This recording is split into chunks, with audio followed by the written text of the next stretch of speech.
Hace poco vi la adaptación cinematográfica de la novela distópica La Larga Marcha de Stephen King y me recordó la crítica de la que vengo hablando en estos últimos episodios, la del sujeto capitalista regido por el mandato de la productividad infinita. Esta marcha tiene una regla: si te detenés, morís. Esta premisa puede servirnos de analogía para ilustrar las modalidades poco sanas respecto a la relación con el dinero, o con aquello que se relaciona con el dinero, así como también la relación con la productividad y el trabajo. Hay veces en la que podemos caer en convertirnos en caminantes financieros, impulsados no por la voluntad de construir, sino por el terror a la escasez, la ambición sin propósito o el pánico a la pérdida de velocidad y, en definitiva, al estancamiento. De este modo, la carrera por la supuesta supervivencia económica se siente como una condena, como una obligación. Hoy vamos a usar la psicología de Jung para desmantelar esta compulsión psíquica. Vamos a preguntarnos si el dinero es un símbolo de libertad y autonomía, por qué la lucha por producir resultados o tener rendimientos se siente psicológicamente como una marcha forzada. ¿Por qué incluso si nadie nos obliga a inscribirnos a ciertos maratones o carreras de las ratas, lo hacemos de todas formas? A veces sintiendo que no tenemos realmente otra opción, cuando sí que las tenemos. Soy Roberta Márquez, licenciada en Psicología y operadora bursátil, y esto es Psique Fibonacci. Bienvenidas, bienvenidos al segundo episodio de nuestro viaje de 7 sesiones sanando la relación con el dinero. Este episodio puede escucharse sin necesariamente haber escuchado los anteriores, pero de todas formas te cuento sobre lo que venimos hablando. Si en nuestro primer encuentro iluminamos la arquitectura emocional de la infancia, hoy nos vamos a sumergir en la capa más profunda, la dimensión simbólica y arquetípica del capital. Prepárate para escuchar la voz de tus ancestros, porque la forma en la que gestionas tu capital es un patrón heredado del inconsciente colectivo. La marcha, en este caso, representa el arquetipo de rito de paso o iniciación. Un arquetipo es un patrón universal de experiencias, procesos, situaciones o figuras, personajes que estructuran el psiquismo humano, que en breve pasaremos a profundizar sobre ello. Y no te preocupes por los spoilers, no hace falta que hayas visto la película o leído el libro, aunque te recomiendo que lo hagas ya sea antes o después para completar este episodio. Entonces, como veníamos diciendo, el rito de paso es un arquetipo fundamental del proceso-situación que representa una estructura universal. La separación del estado anterior, el diamante en bruto o metal sin refinar, la prueba dolorosa, o sea, el cambio o transmutación, y la integración de un nuevo estado, la piedra filosofal. Por lo tanto, es un molde psicológico innato que hace que esta experiencia, la de transición dolorosa, adquiera un significado universal. Este arquetipo de cambio y transmutación nos impulsa a enfrentar la sombra, que es la parte de la psique que contiene todo lo que negamos o reprimimos de nosotros mismos, como pueden ser nuestros miedos, deseos, debilidades y también lo desconocido, incluso lo desconocido que es bueno para nosotros. El proceso se vuelve un camino de individuación, que es un proceso de volverse un ser completo, único e indivisible, donde la recompensa o el premio simboliza ambiguamente el sí mismo, el self, que es la totalidad y el centro organizador de la psique. Este proceso de individuación es constante en la vida y nunca se alcanza en la totalidad. Nos vamos de este mundo más o menos individualizados, pero no es un fin en sí mismo, es un proceso, es un modo de vivir y de conocerse a uno mismo. Y acá es donde entra el dinero, como el símbolo moderno de la seguridad absoluta, la tensión constante, el miedo a la penalización financiera o al fracaso, el sacrificio del bienestar presente por una meta futura. Esos son los desafíos que enfrentan nuestros arquetipos financieros. La sanación debe ser la forma de parar. Esto implica tres cosas. Primero, integrar la sombra, reconociendo el miedo que nos impulsa a caminar sin cesar. Segundo, redefinir el premio, o sea, cuestionarnos si la seguridad absoluta es alcanzable. Y tercero, comprender la soledad de todo viaje, aceptando que los procesos son íntimamente personales y que el valor reside en vivir el presente, pero sin caer en el pensamiento positivo y optimista absoluto de evadir la realidad compleja que nos atraviesa. Esta conexión entre lo externo y lo interno, o sea, los arquetipos de nuestro interior y cómo se manifiestan en nuestra vida exterior, se remite directamente a otro de los principios del Kybalión, que es ese antiguo texto que corresponde a los principios herméticos que codifica leyes universales. En particular, del principio que estoy hablando es el de correspondencia, que seguramente lo deben haber escuchado anteriormente. El principio de correspondencia dice, como es arriba, es abajo, como es adentro, es afuera. Este principio universal es el que rige el proceso de la proyección. Si el patrón inconsciente, adentro, es el miedo a la pérdida, ese miedo se va a proyectar y manifestar en el afuera, en tus finanzas o tu percepción de ellas.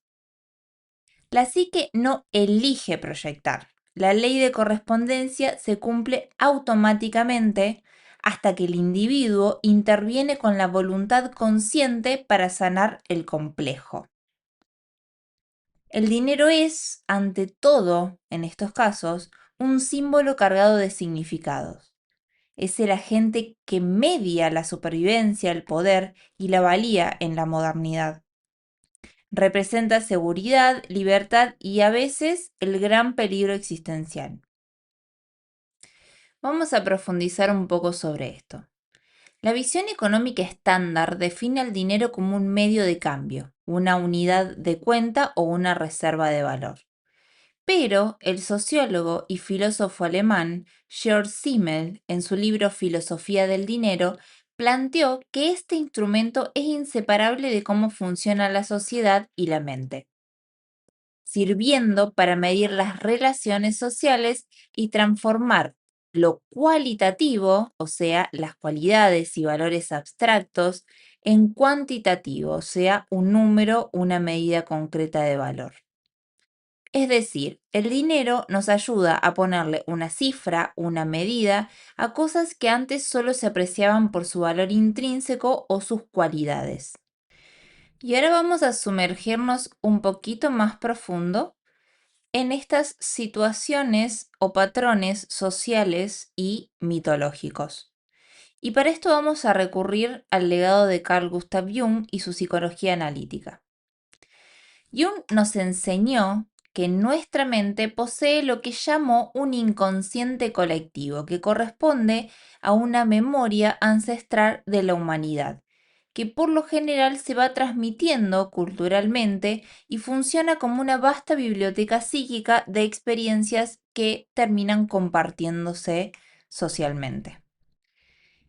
De este inconsciente colectivo emanan lo que llama los arquetipos, que son patrones fundamentales y universales de conductas, que son moldes psíquicos o formas que dan estructura a nuestras experiencias.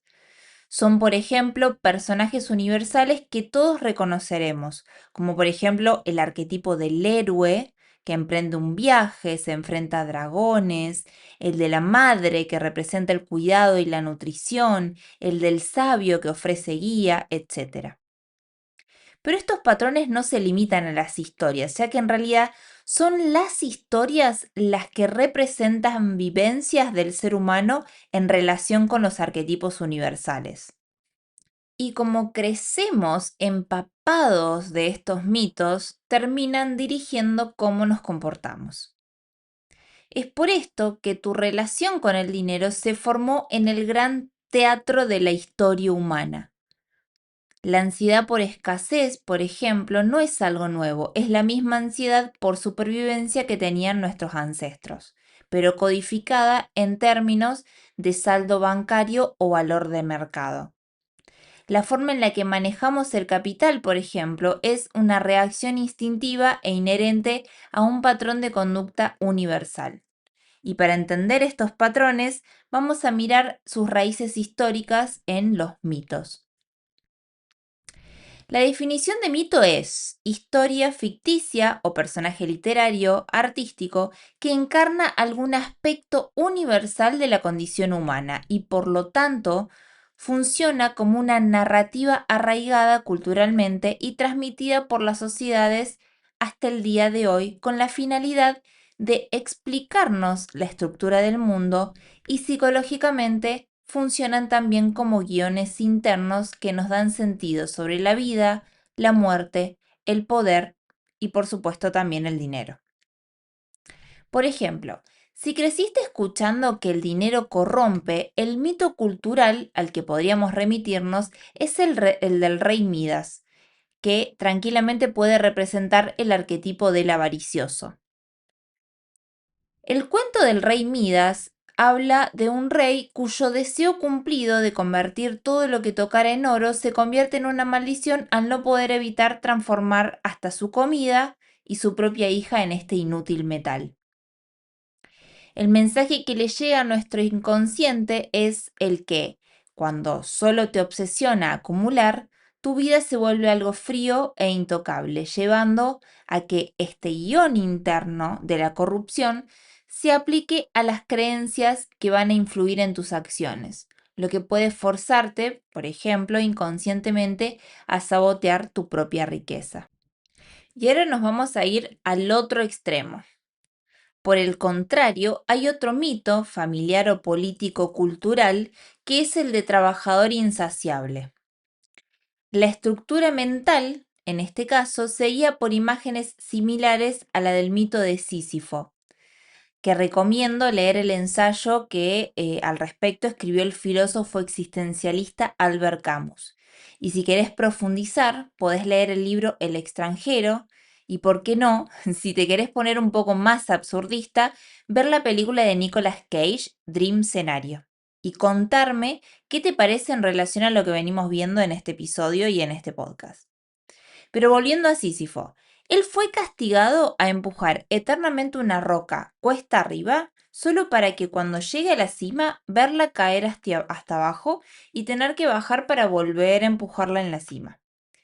La metáfora detrás de esto es la del eterno retorno de Nietzsche, de una tarea que nunca termina, un esfuerzo perpetuo que no tiene ni recompensa ni descanso y sobre todo no tiene sentido.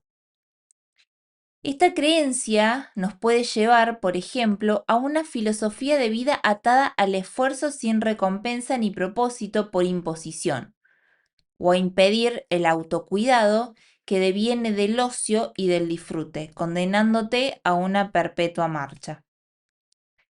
La herencia cultural y familiar nos entrega un modelo de gestión de la energía que se expresa en cómo gastás, ahorrás o invertís no solamente el dinero, sino también tus pensamientos, tus ideas y tu energía. Y esto nos lleva de nuevo al Kybalión y por lo tanto nos lleva a todas las creencias y religiones universales. Si queremos cambiar el escenario, el afuera, debemos reescribir el guión interno. En el nombre del Padre y el Hijo, como es arriba, es abajo. Y del Espíritu Santo, a través de tu voluntad. Utilizo estas palabras porque son las más conocidas, por lo menos en la cultura en la que yo me he criado. Sin embargo, indistintamente de cuál sea tu creencia o tu religión, el cómo es arriba, es abajo, cómo es adentro, cómo es afuera, Lo podés encontrar en cualquiera de las escrituras sagradas. La comprensión de estos mitos y arquetipos es la práctica más importante que tenemos, justamente porque son estos los que determinan la mayoría de nuestras formas de vivir y habitar este mundo. No por nada, las sagradas escrituras de las que veníamos hablando de cualquiera de las religiones están repletas de ellos. Espero que con estos ejemplos haya podido transmitirte que para poder entender cómo operan los mitos y los arquetipos, tenemos que alejarnos un poco de la realidad objetiva y ver con lo que se llama un análisis o mirada más simbólica de la realidad. Pero vamos a profundizar un poco en algunos arquetipos relacionados con el dinero y con esto tal vez quede un poco más claro. Siguiendo el plan de 7 partes que va a tener este especial y 7 principios universales que tiene el Kybalión, vamos a describir 7 arquetipos relacionados con el dinero. Primero es crucial entender que el arquetipo en sí es neutro, no es ni malo ni bueno. Lo que le da su carga, ya sea destructiva o constructiva, es el complejo personal. Este concepto lo vamos a retomar un poquito más adelante. Pero si yo te digo, por ejemplo, avaricioso, ¿qué es lo que pensás? Empecemos con este arquetipo. Su mecanismo central es el del control neurótico como defensa contra el caos. Su función integrada, o sea, cuando la integramos, cuando lo trabajamos un poco más a estos sentimientos, corresponde a la prudencia, la planificación estratégica y la preservación del valor. Sin embargo, en su sombra está dominado por la parálisis. Ve el dinero como una barrera defensiva que nunca es lo suficientemente alta. Vive en un estado de pobreza subjetiva porque el dinero nunca logrará detener el terror a la insuficiencia final. Y su objetivo siempre puja por paralizar el capital. Por lo tanto, si nos posicionamos en este arquetipo de una forma rígida y sin cuestionarnos el lugar, nos puede llevar a que el temor a la pérdida de control convierta el dinero en un chivo expiatorio de ese miedo. Chivo expiatorio se refiere a aquello que nosotros tomamos, ya sea un objeto o una persona, para proyectar todos los aspectos negativos que están o habitan en nosotros pero no queremos ver. Como para darles un ejemplo ilustrativo, supongamos que uno tiene miedo al egoísmo que habita en cualquier ser humano, ¿no? El egoísmo que corresponde a la supervivencia y la autopreservación de uno mismo. Si estamos en esa situación, o sea, si hemos ensombrecido las cualidades positivas que tienen que ver con pensar en uno mismo, protegerse y poner límites, nos vamos a cansar de ver actitudes egoístas en todo el mundo. Nos vamos a enojar con las personas por ser egoístas cuando en realidad tal vez están simplemente poniendo límites o diciendo que no a algo que realmente les hace mal o no quieren hacer. Así es como opera la proyección por sombra. Y volviendo a los arquetipos, en el otro extremo nos encontramos con el arquetipo del derrochador. El mecanismo central corresponde a una regulación emocional a través de la gratificación inmediata y la evasión de responsabilidades, mientras que el lado luminoso de este arquetipo corresponde a la generosidad, la capacidad de circulación del dinero y el disfrute auténtico y universal de los recursos.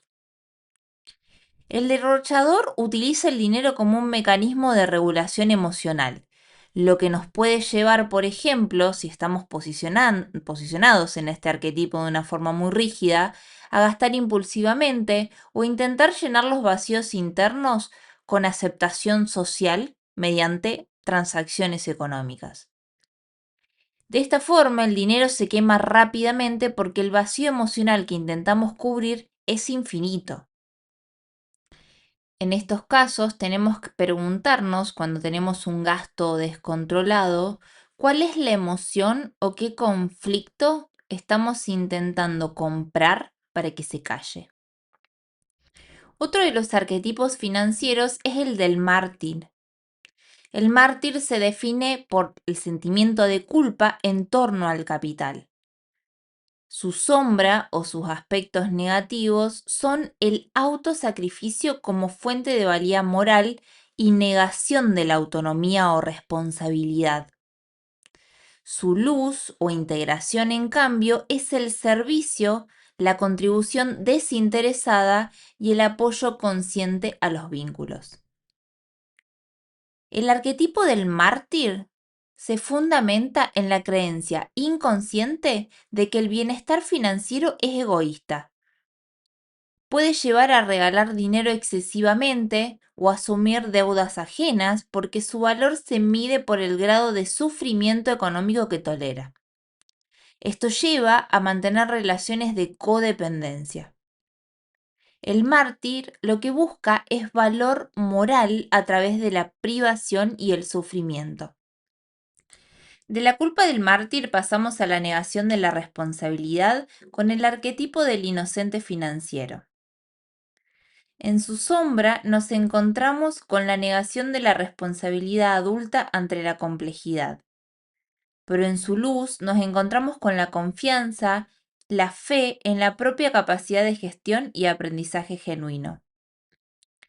El inocente vive en una fantasía de salvación, creyendo que el dinero simplemente sucede o que alguien más se encargará de su seguridad.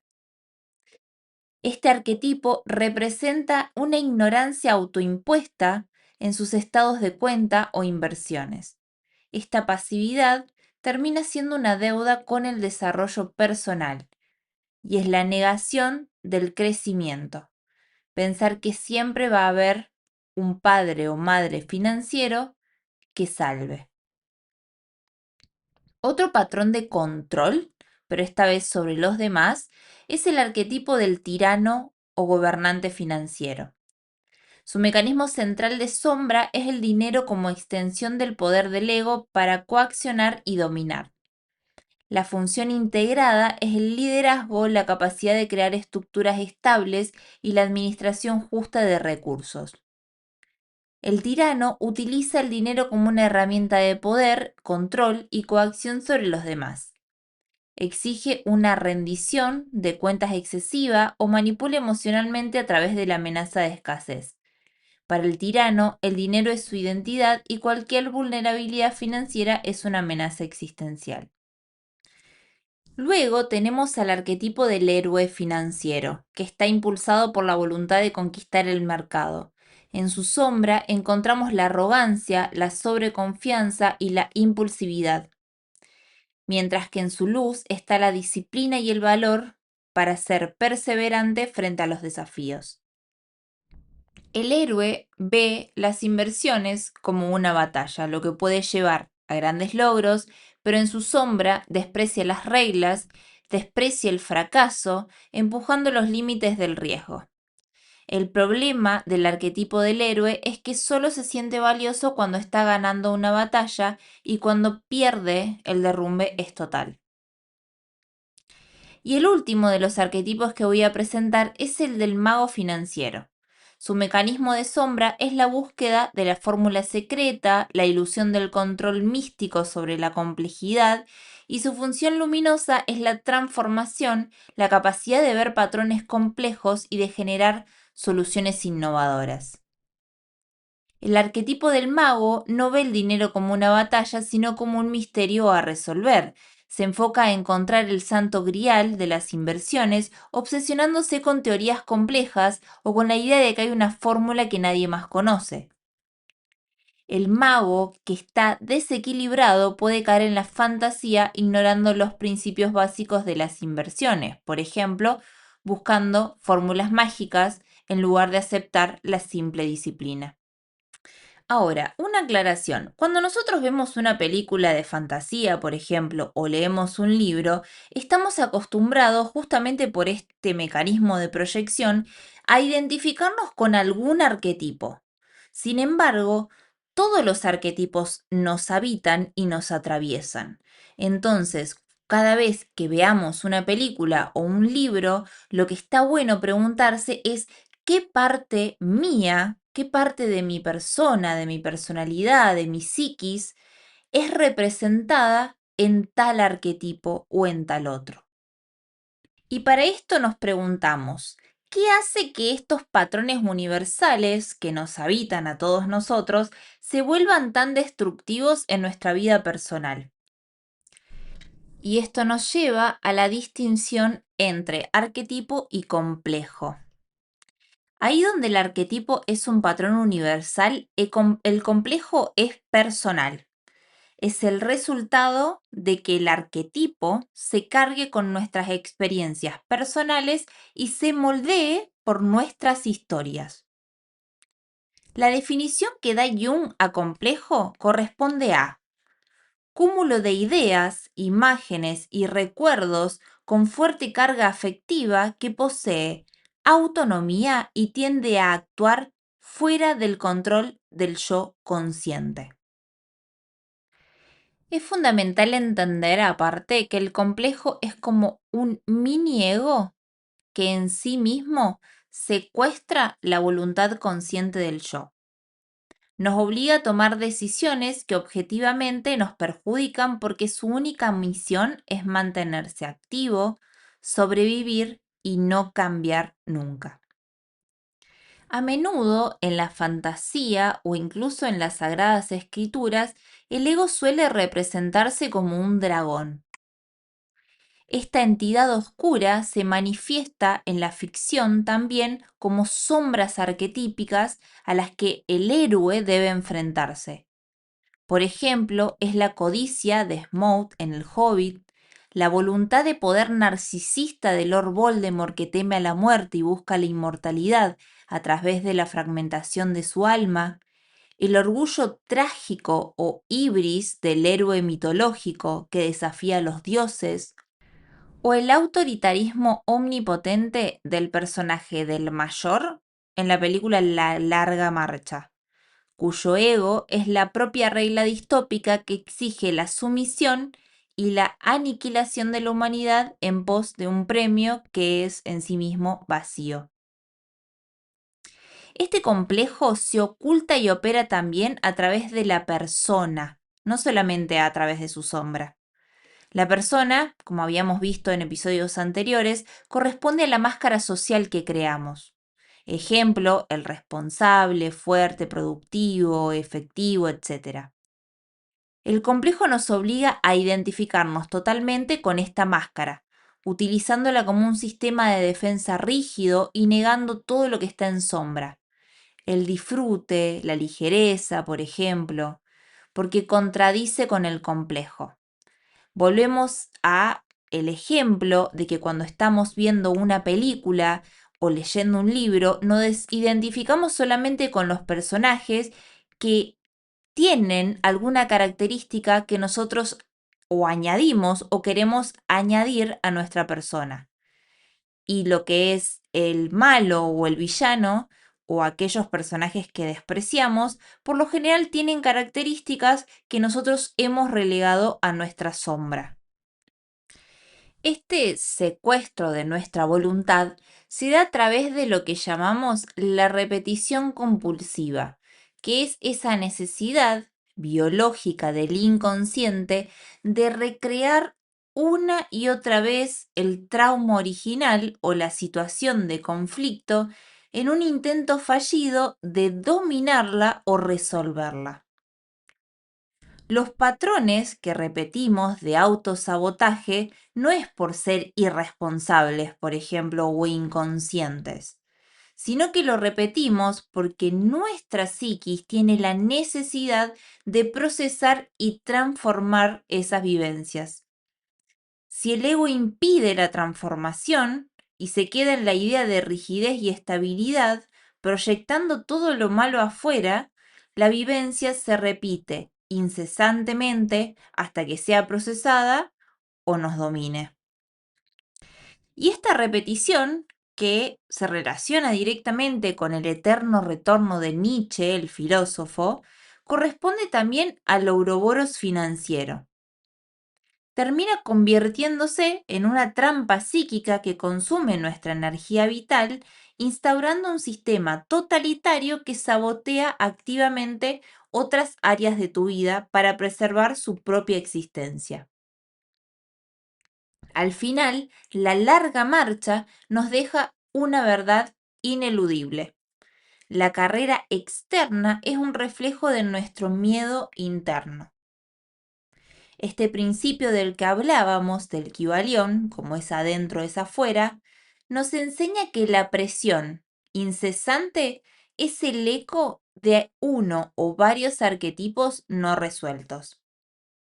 Sobre lo que tenemos que trabajar es sobre detectar los arquetipos internos que ensombrecemos o idealizamos y cómo estos contienen el poder de detener la marcha.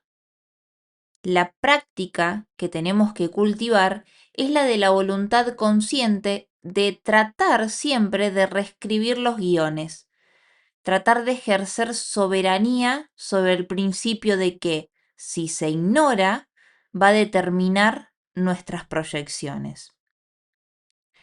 Elegir los nuevos guiones conscientes son los actos supremos de soberanía y libertad. Es decirle al inconsciente, ya no voy a ser fiel a esta historia. Hoy elijo trabajar en un arquetipo que sea más sano para mí. Este es el camino hacia la auténtica libertad y autonomía. En este sentido, el filósofo Nietzsche nos obliga a ser éticos con nosotros mismos y con el universo que proyectamos. Si tu vida interior, tu creencia sobre tu propio valor, solo te permite manifestar la escasez o la ansiedad en lo externo, el eterno retorno te obliga a rechazar ese destino infinito. La única forma de desear que tu vida se repita para siempre es practicar el verdadero amor fati, va a decir Nietzsche. Es transformar el adentro para que el afuera sea digno de ser vivido y afirmado eternamente. Atrevernos a crear una realidad interior que sea tan valiosa para nosotros que la desees para la eternidad. Y el afuera, por la ley de correspondencia, nos va a ayudar a manifestarlo en nuestra vida terrenal. Y en este punto me gustaría compartir con ustedes un fragmento de un poema de Walt Whitman. El poema se llama Canto a mí mismo y el lugar de donde lo saqué es una de las adaptaciones cinematográficas que salieron hace poco, también de Stephen King, que se llama Life of Chuck, porque por suerte nos están regalando un montón de adaptaciones de El Gran Rey. Y el poema dice así: ¿que me contradigo? Sí, me contradigo. ¿Y qué? Yo soy inmenso y contengo multitudes.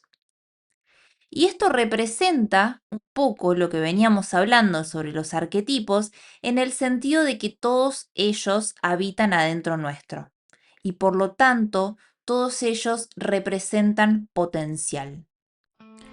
La próxima semana vamos a continuar este camino llevando estos patrones inconscientes al plano de la conciencia cotidiana. Vamos a abordar la diferencia entre la mentalidad de escasez y la mentalidad de suficiencia utilizando las ideas de Morgan Housel, para de esta forma redefinir el éxito financiero como un problema del comportamiento. Soy Roberta Márquez, licenciada en Psicología y operadora bursátil, y te deseo de corazón que cada proceso de cambio que inicies o transites los puedas hacer desde la autocompasión. Que ella te permita reconocer tus condiciones y límites sin culpa. Que la responsabilidad te impulse a transformar lo que querés cambiar. Y que la autonomía te permita la libertad para decidir desde tu conciencia, acompañado con la serenidad que sostenga el proceso a tu propio ritmo. Este podcast está disponible en YouTube, Spotify, Apple Podcasts e iVoox. Si querés profundizar en los temas que compartimos hoy, podés acceder a la investigación completa en el newsletter semanal disponible de manera gratuita. El enlace lo encontrás en la descripción. Si algo de lo que compartí hoy resonó con vos, me encantaría saberlo. Podés dejarme un comentario o escribirme por Instagram, contame en qué parte del camino estás, qué contenido te gustaría que se traiga a este espacio o simplemente saludar. Me encontrás como @psique.fibonacci. Soy psicóloga clínica integral y terapeuta matriculada. Si te interesa consultar por el servicio de terapia virtual que brindo a jóvenes y adultos, podés consultar la web para saber más o pedirme un turno. Te dejo ambos links en la descripción. Gracias por tu escucha. Este podcast no tiene sentido si no toca aunque sea un poco la historia de alguien más.